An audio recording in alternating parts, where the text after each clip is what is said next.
Security News, I was approached by the Outdoor Network to do a TV show next year. I'm going to share that with you guys. We have not made the decision to commit to it, but it's kind of exciting. I'm flying out next week to meet with producers to really talk about, what this means, what this is, and try to get my hands around it, because part of me is really excited. Part of me is like, oh shit. What do you do when you can do anything? In the news, go back to it, is Alec Baldwin. And I kind of thought that was going to kind of wind down and maybe something good would happen of it. But he went on, I think it was ABC. You guys know me, I don't watch TV. I recently bought a TV, but I haven't owned one for many years. But I saw a clip of it. And he comes out and he says, I didn't pull the trigger. And it's really pathetic. It's sad, because it's a single action gun. Yes, you did pull the trigger. But it's that you see it in politics too. Deny, deny, deny. Just when the crap hits the fan, just deny. And there's an opportunity to learn something. There's an opportunity to improve something. There's a lot of opportunity here. But instead of taking the high road and saying, let's work towards a solution, let's work towards a resolution that makes our industry safer. I'm talking about Hollywood, which, if you know, I don't care about Hollywood. I don't watch movies. I don't support that group anyway. But someone was killed because of stupidity, and because of I don't want to say greed, but Alec Baldwin squeezed the trigger and killed that person. Is he guilty of murder for that? No, because it was an accident. Accidents happen. But what he did do, he's the producer of that film. You can do a little Google search. It doesn't take much. And if you look at the history of that film, they went low budget on a lot of things. And one of the things they went low budget on was armor and prop master and those areas. Now, we do a lot of work with SCI. We've done work with the Specialists. They're the two biggest prop houses in America for firearms. We deal with these guys.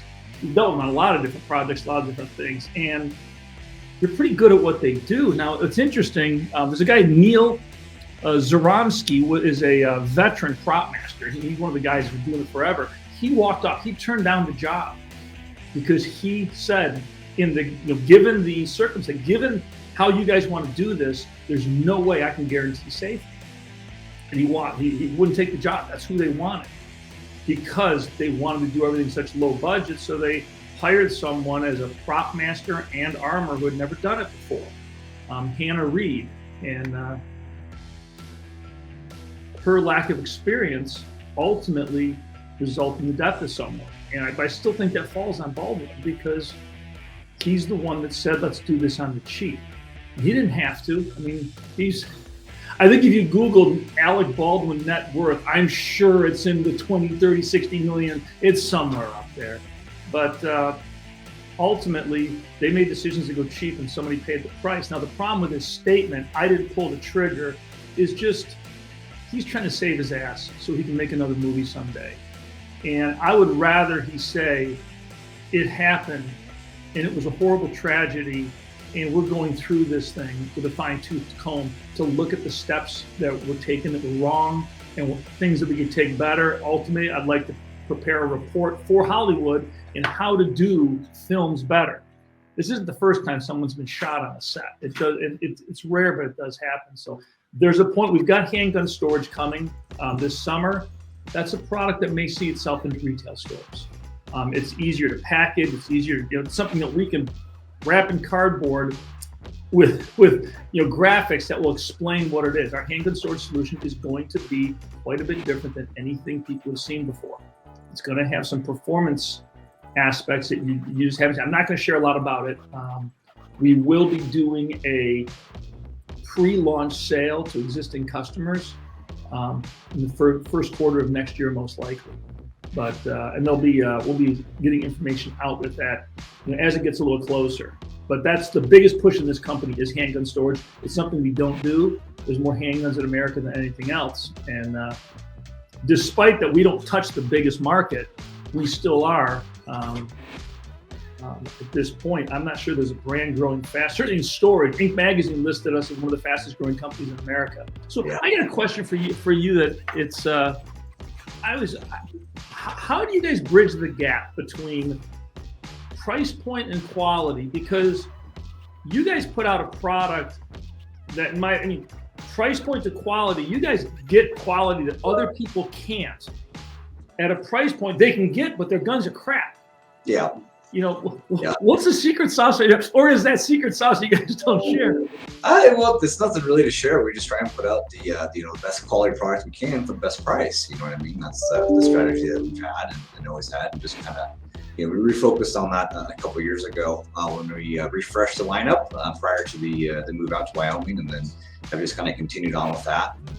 Paying attention to different market trends and looking to see, what people are looking for, what people are interested in. I just had a customer do something that I get a bunch of them do it. Don't lock your keys in your Agile or Fastbox. If your battery dies, you need those to open it up. So I can't really pick on them too much because that is something I would probably totally do with my car or something like that. But yeah, make sure you store your keys outside. But the topic I have today was actually gunsmiths. I've had customers lose their keys to an Agile, hire a locksmith to come pop it open. The locksmith will call me up looking for specs, and we have ways with parts to get into an Agile cabinet. I think it's about $60 worth of parts once with the shipping included, and you can get in the cabinet, but it only works with your code. So as long as they still know their code and their battery died but they can't find their keys, we have ways to get in there. Don't hire a locksmith. It's going to cost you way more money. But I got one more gun wall that hopefully I'll knock it out. A fellow in British Columbia, I think it was, wants a John Wick style room. So we were in John Wick 2, so hopefully I can accommodate his wishes and get it designed up and looking good for him. We had a program where we'd sell you the racks and we'd buy them back, and we'd keep them and we'd sell them to somebody else, buy them back. That way the racks were used, and if they didn't send them back, they paid for them. And at the end of the Terminator movie, the cast members and crew and from everybody on that set, they all bought the cabinets from the production company, and we didn't get any of them back. They paid for them and they bought them, but normally we cut them back a check as we get them back, and we sold every single one of them. So I like it when we don't know it's in a movie, that I'm watching the movie and all of a sudden I'm like, hey, that's our stuff. Yeah, I'm a big fan of Stranger Things, and also there was one of our old TGS cabinets, and I don't even think we sell it anymore, and it popped in there. I was watching another show, and all of a sudden they had two of our cabinets in the background, just for a split second. So it's those cool moments where there's enough of our cabinets floating out there that they just like to turn up in movies now and then. I thought I saw a comment come in. Any tips for storing AR-15s with weapon-mounted lights on them? Yeah, Cradle Grid. Our system, the system is designed to store a firearm with lights on it, and then what you can do with the system. I'm afraid if I grab a gun, they're going to shut me down. But I'm going to grab. Let me do this real quick. I'll show you something real quick here. This is a airsoft that we use. All the military stuff I've got over here is airsoft, because when you go to a military base to do a presentation or a show, you can't bring real guns, obviously. But normally your saddle sits like that in the rack, and the gun sits there. If you've got lights and you got guns next to each other, you got a side-mounted light that's sticking out, you can take the AR-15, this little square section, say hold that up, make it work, how you do it. The square is designed to hold a mag well on an AR-15. It stands a rifle up fairly vertical, but what it does is it gives you a stagger. So when the guns are, like if you got a light on one of these, you put that so that the guns stagger a little bit and the light overlaps the other gun. Now you do have to remove that to remove this gun a little bit, but it does allow you to maintain the total capacity and still fit a light in there. Also at the ends of the cabinet, if you have a light side mounted, sometimes the very last slot on right or left is where I would put that. I mount if I've got a light on an AR-15, I mount it under the barrel. That's just how I do it. But everybody's got their way of doing it. But that is one way that you can do it. I probably offended some of the Alec Baldwin comments. You know what? I hope I did. That guy's a spineless worm. And again, I would love to have the opportunity to have a conversation with him. I don't think he'd enjoy it, but I certainly would.